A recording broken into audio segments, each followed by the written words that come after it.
Hi class, I want to talk to you about Chapter 8, a learning chapter. It really dovetails well into Chapter 7, memory. Without memory, your learning is going to be compromised. I want to introduce it by talking about some key components about learning. The chapter does that. Learning is defined as enduring changes in behavior that occur with experience. Learning occurs as information moves from short-term to long-term memory. There's an orienting response, which is automatic shift of attention towards a new stimulus. And then there's habituation, and that's when an organism adapts to a constant stimulation. And then the last component is learning by association. So let me give an illustration of how these things go together.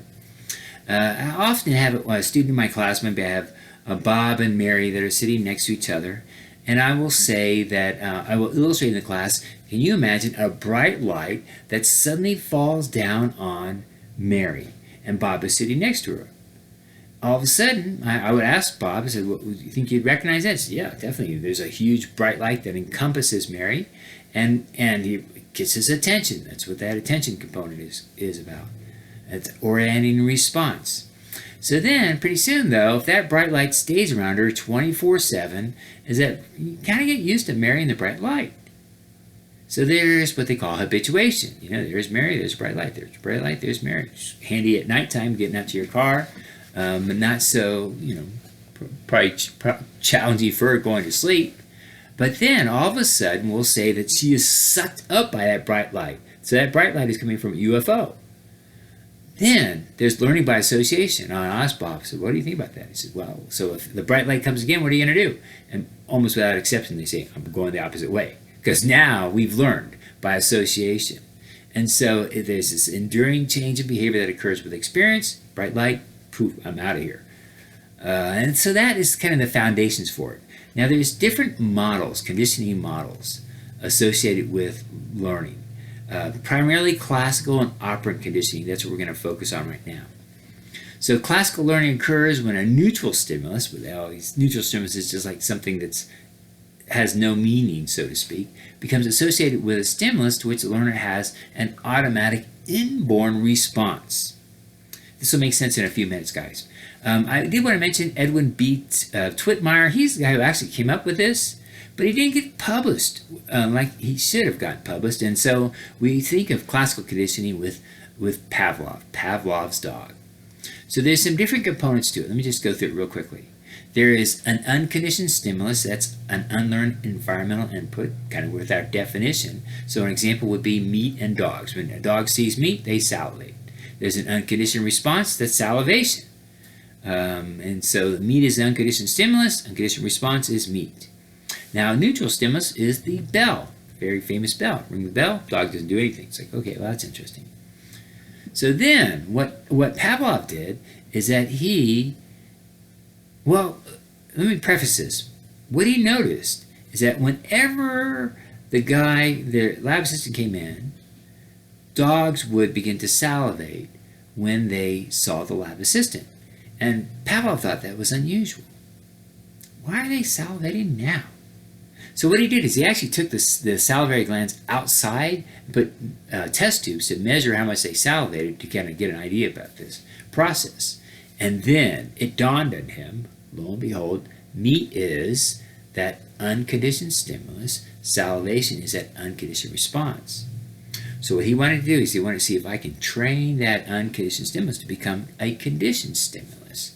So what he did is he rang the bell, within seconds he gave the meat to the dog. Rang the bell, seconds meat. Ring the bell, seconds meat. Over and over and over again. And pretty soon the dog began to salivate just at the sound of the bell. So the bell became a conditioned stimulus, and the conditioned response was salivating when the bell rang. Now there's different components of it. There's stimulus generalization, so if you did a different tone of the bell, dog would still salivate, still a bell. Stimulus discrimination, if we used a buzzer, dog's not going to salivate, it's not a bell. There's extinction. So if I keep ringing the bell, don't give me, pretty soon the dog stops salivating. There's also what they call spontaneous recovery. So now I ring the bell, give the meat. Within a few trials, the dog is salivating like he did before after he learned that the bell means meat. So that was nice, with humans, but or with dogs, but how does it work with humans? John Watson and little Albert, his research was quite fascinating. He did have some issues, John Watson did, but I liked him overall. He was really opposed to eugenics, which is really probably the right move to go to back in the 40s and early 50s when America embraced it, and actually it helped to, unfortunately, to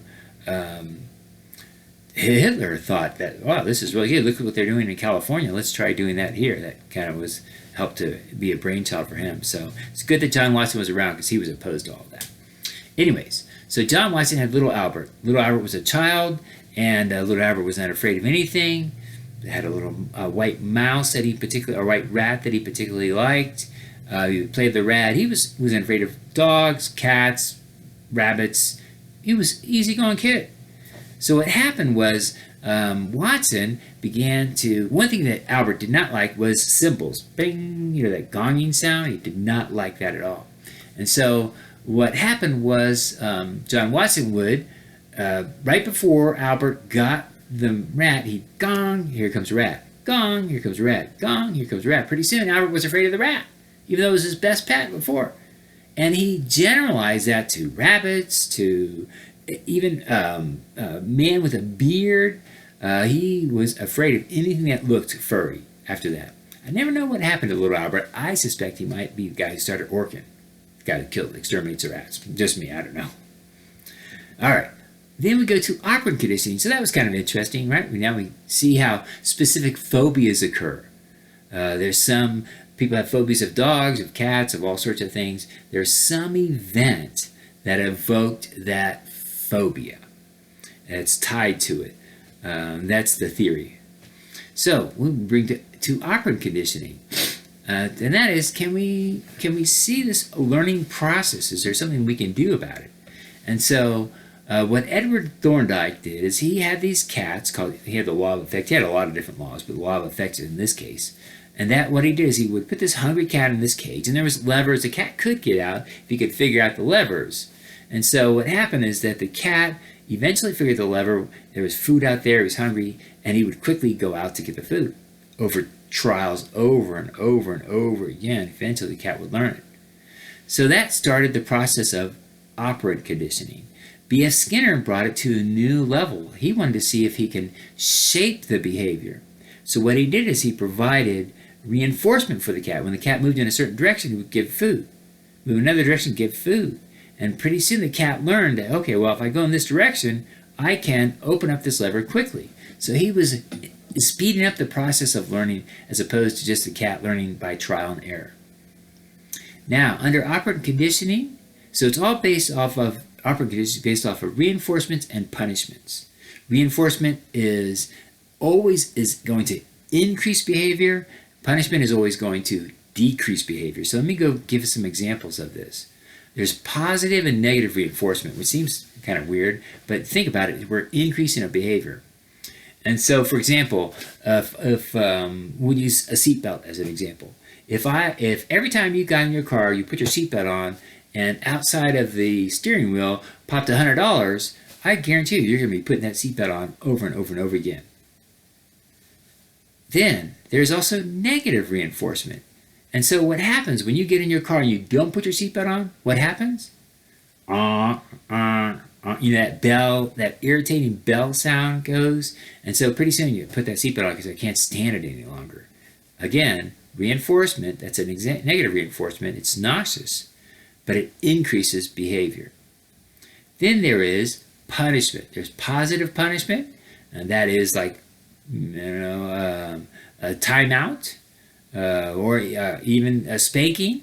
That's something that's directly provided. It's not really that positive, but it's a physical thing that's presented towards the person, and that decreases behavior. Then there is negative punishment, and this decreases behavior by removing a stimulus. So that would be like that would be an example of timeout. Timeout would be that. Spanking would be a positive punishment. Timeout would be a negative punishment where I'm taking something away from you. And so those are how those two components put together. And what we know from research over and over again is that positive reinforcement works better. And what I'll do just to illustrate that example is I'll ask somebody in the class if they've ever when they speed. Driving from maybe here to Flagstaff or somewhere. Right? And there's always a lawbreaker in my class. So I asked them, what happens when you're speeding and you see a highway patrolman? You slow down, right? And then when he's no longer in your rearview mirror, what do? You speed up. So does punishment work? No. It only works as long as the punisher is there. What we do know, if this is my theory, although nobody's ever taken me up on it, I think they should. If we had mystery drivers that were out there driving around and giving $500 for safe drivers, they were just driving like a beat-up car, there'd be a ton of safe drivers in Arizona. But we don't want to do that. It's about revenue. They want to increase revenue, not give away money with it. All right. Let's see what else we got here. Talk about that. I do want to talk about some different types of learning. There is Tolman's latent learning, because can learning occur in the absence of direct positive and negative reinforcement, or positive reinforcement and punishment? And I use Tolman's latent learning theory. That's what I use for my practice, for my teaching principles. And that is that you learn better when things are pleasurable. And so I tell the class there is a maze. You've heard of a maze where mice go through it. So there are 3 categories, 3 sets of groups of mice. Right? They're all genetically the same, so we don't have to worry about that. They learn the maze within a certain amount of time. The first group comes down there, and there is cheese there. So they learn the maze to get the cheese over and over again. And we see how long it takes them to learn it. Then we send them away to the Bahamas for a couple weeks to relax. Then the second group of rats comes down there, and as they're coming down to that last hallway and they see the cheese there, Tolman takes the cheese away. Not a nice psychologist. So the rat tries to get there as fast as they can to get the cheese right away, but it's always taken away. Then they send them away. After they've learned the maze, send them away for 2 weeks. And then the last group of rats, they just are in the maze, walking around doing what rats do, because it's kind of cool to check out a maze and there's no cheese. Send them away for 2 weeks. Now, who learns the maze the fastest when they come back and do it again? Almost without, and this time the cheese is always going to be there. Almost without exception, most students are going to say, well, it's probably the one that the cheese was taken away, because now that cheese is there. And so they know, so that fear of losing the cheese, but when it's there, they eat it. And in fact, what the research shows is it's the last group. It's the one that all of a sudden, hey, there's cheese here. I can't believe it. They're the ones that learn the maze the fastest. And so that is an example of Tolman's latent learning. And that is my pedagogical approach to teaching. I want to make my classes enjoyable. That's so important, because I know that you're going to retain that information like we talked about last week. And you're gonna be able to use it 10 years from now when you've forgotten me. There's also social learning theory by Albert Bandura, and what he talks about is that we learn from observing our environment. So there's attention, representation, and behavioral production and motivation. So that is where the child observes, we'll just say domestic violence. The child observes domestic violence in the home. And then they see the benefits of that domestic violence for whatever the father wanted. We'll just blame the father. Domestic violence doesn't have to always be the male, by the way. We'll just blame the father this time. That pretty soon the child learns that skill, and they employ it in their own lives. So that's what they call social learning theory. Then there's a couple other things that I want to talk about just briefly. Interaction of nature and nurture and learning. There's Konrad Lorenz, and what he did is he was an ethological psychologist who studied animal behavior and how it affects humans. And so what he did is he did a study on geese. And this is the role of nature versus nurture. What he did is he found that these geese, they need to find their mother within 24, 48 hours, something like that, or they die. And so what he did is he had these goose eggs, and he hatched them, and there was no mother there. He was in an incubator. So what they did is they imprinted on Konrad Lorenz. There's an example of nurture coming into play. So you'll see pictures of Konrad Lorenz walking around town, all these little goslings following him. It's kind of cute to see them all follow around him. But that's an example of nature versus nurture. There's also imitation mirror neurons, which is really kind of cool as far as learning is concerned. Andrew Meltzoff did some research here where if you stick your tongue out at a child, they'll stick their tongue back out. That's an example of mirror neurons. It's neurons in our brain that light up when we see something occurring. For example, I'll just have a sip of this. This is some drink that my wife made for me. So I drink that. As I drink that, parts of my brain are being lit up, and so are yours. Because those are mirror neurons. In fact, what we find is that children with autism, severe autism, lack those mirror neurons. They can't get that. When somebody smiles, you smile back, usually, unless it's a creepy smile. And those are mirror neurons that provide that guidance for us. Let's see. And of course, that synaptic change that occurs during learning, doing things over and over again, like we talked about with memory, that's Hebb's law, neurons that fire together, wire together. That's really what ties all this together. Doing the activity over and over and over again helps to reinstill that learned behavior. And so with that said, guys, that finishes up chapter 7, chapter 8. Chapter 8, the learning chapter. And thank you so much. Appreciate it. It's always enjoyable seeing you guys in class, seeing the work that you do.